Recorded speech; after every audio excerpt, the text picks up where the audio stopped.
Quina calor! Si vius a l'hemisferi nord, saps de què parle. Avui parlarem de la calor.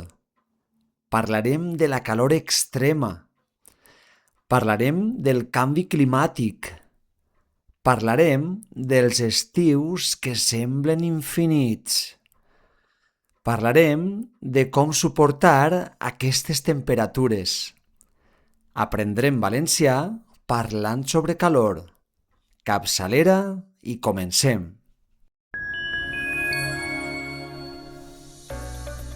Hola de nou.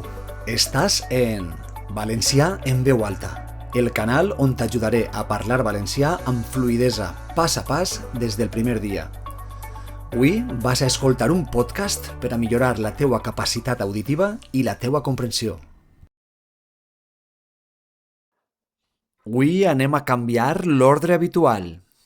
Anem a començar per treballar el vocabulari per a després entendre millor la narració. Onada de calor.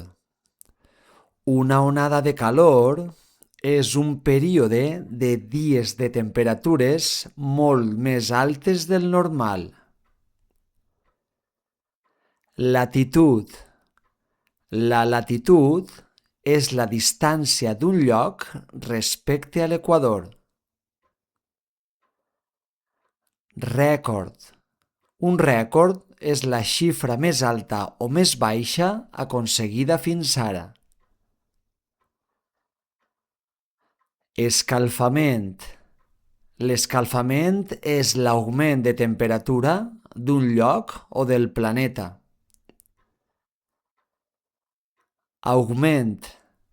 Un augment és la pujada o creixement d'alguna cosa. Refrescar. Refrescar és fer que la temperatura baixe i l'ambient siga més agradable. Encadenar. Encadenar és fer una cosa seguida d'una altra sense interrupció. Suportar. Suportar és aguantar una situació difícil o pesada. Aire condicionat. L'aire condicionat és un aparell que baixa la temperatura d'una habitació. Factura. Una factura és el document que indica quant has de pagar per un servei o un producte.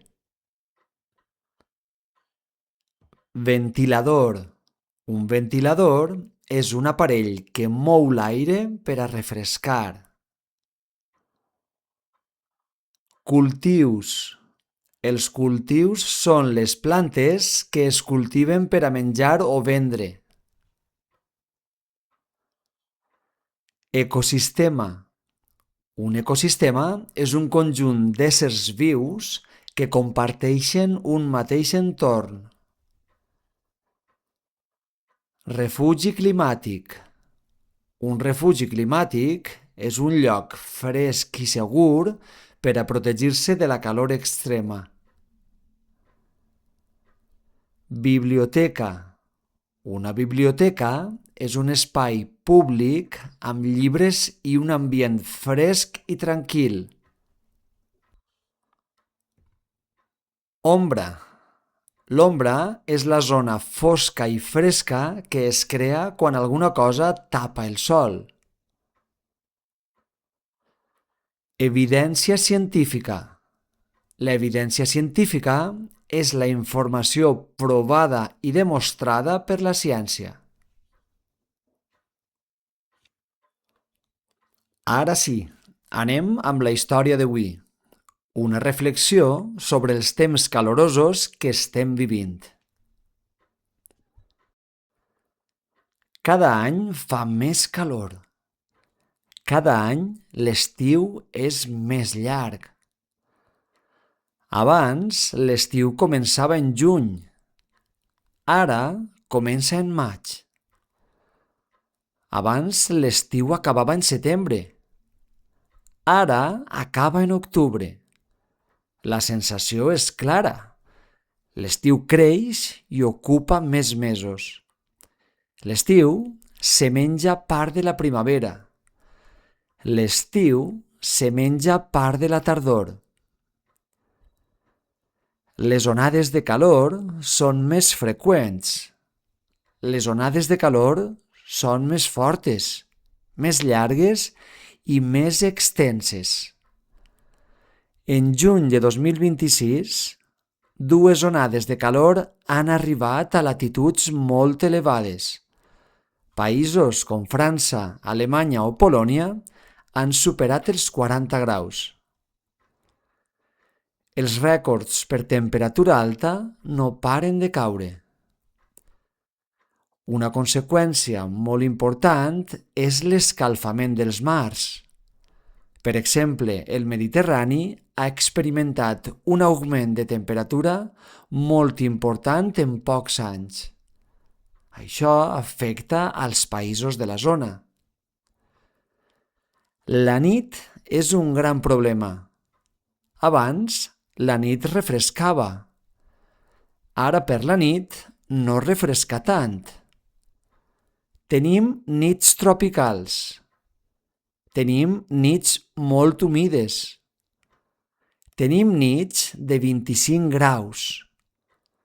Amb calor de dia i poca fresca de nit, la temperatura de les cases és molt alta. Dormir és difícil. El son és irregular i no es descansa bé. El dia següent és més dur. Si encadenes molts dies així, l'estiu se pot fer molt llarg. Moltes persones intenten suportar la calor com poden. Algunes persones utilitzen ventiladors. Altres persones utilitzen aire condicionat. La millor solució acostuma a ser tancar la casa per a que no entre la calor durant el dia. Obrir per la nit per a que es refrede. Però tothom no disposa dels recursos necessaris per a protegir-se d'aquestes temperatures. L'aire condicionat és genial, però és car. La factura de la llum puja. La factura de la llum preocupa. Moltes persones no poden pagar l'aire. Potser tampoc tenen un ventilador. La vida no és fàcil per a tothom. La calor pot afectar a la salut. Pot afectar aquelles persones més dèbils o vulnerables. Pot afectar aquella gent que treballa en condicions extremes.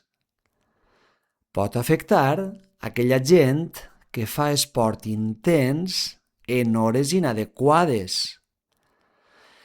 Hem de saber protegir-nos per a cuidar el nostre cos. Però també pot afectar la ment. Pot afectar el nostre humor. Pot afectar la nostra frescor mental. Pot llevar-nos les ganes de fer coses, inclús les ganes de viure.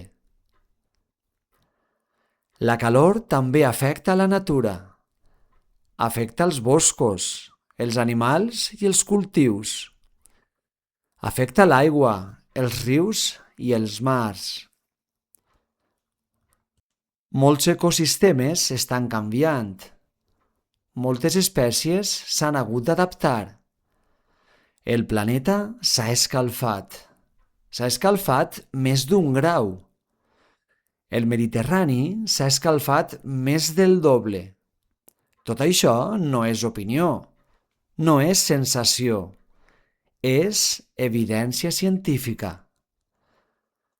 Però algunes persones neguen el canvi climàtic. Algunes persones diuen que no passa res. Algunes persones diuen que és normal. Algunes persones diuen que sempre ha fet calor. Algunes persones diuen que és un cicle natural. pujades i baixades de la temperatura. Però la ciència no diu això. La ciència diu que aquest canvi és molt més ràpid i intens. La ciència diu que el canvi és global. La ciència diu que el canvi és causat per l'activitat humana. I el pitjor és que la gràfica no para de pujar. Què passarà en el futur? Quantes dècades seguirà pujant la temperatura? Serà gran part de la Terra un lloc inhabitable? En aquests dies es parla molt dels refugis climàtics. Poden ser de diferents tipus. Els pobles de muntanya, allí també ha pujat la temperatura, però és una gran opció per a l'estiu. A les ciutats hi ha refugis com ara biblioteques, centres cívics, parcs amb molta ombra. Els espais amb aigua també són ideals, piscines, parcs aquàtics o rius. I ara pensa tu, com vius la calor? Al teu país fa molta calor? Penses que el canvi climàtic és una evidència? Te llig en comentaris i te deixo ací dalt un vídeo per a practicar expressió oral en valencià que t'agradarà. Adeu!